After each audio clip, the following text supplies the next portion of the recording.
আসসালামু আলাইকুম ওয়া রাহমাতুল্লাহি ওয়া বারাকাতুহু। প্রিয় সুধী, সবাই কেমন আছেন? আশা করি সবাই ভালো আছেন। এই মুহূর্তে আমরা এসেছি নবাবগঞ্জের দেওতলা নদী। লাখো মানুষের উচ্ছ্বাসে নবাবগঞ্জের এই দেওতলা নদী দীর্ঘ ৭ বছর পর অনুষ্ঠিত হলো বাংলাদেশের এই ঐতিহ্যবাহী নৌকাবাইজ প্রতিযোগিতা দেওতলা ব্রিজ সংলগ্ন। নদীর দুই পাশে ও আশেপাশে গ্রামগুলোতে জমে উঠেছে উৎসবের আমেজ। নানা গ্রাম ও দূর দূরান্ত থেকে মানুষ এসে উপভোগ করে এই ঐতিহ্য।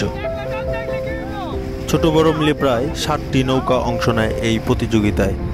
আল্লাহ আল্লাহ বলিতে মুখরিত হয়ে ওঠে এই দেওতলা নদী।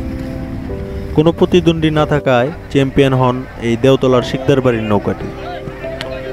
বিজয় দলকে হাতে তুলে দেওয়া হয় একটি পারোসেপ্টি ফ্রিজ। ১০০ বছর পুরনো এই নৌকাবাইজ দীর্ঘ ৭ বছর বন্ধ থাকার পর আবার আয়োজন করাতে আনন্দে ভরে ওঠে পুরো জেলার মানুষ। আসলে নদী মানে ঐতিহ্য, নদী মানেই গর্ব, নদী বাঁচলেই বাঁচবে বাংলাদেশ। নৌকাবাইজ আসলে শুধু একটা খেলাই নয়, এটি আমাদের সংস্কৃতির গর্ব।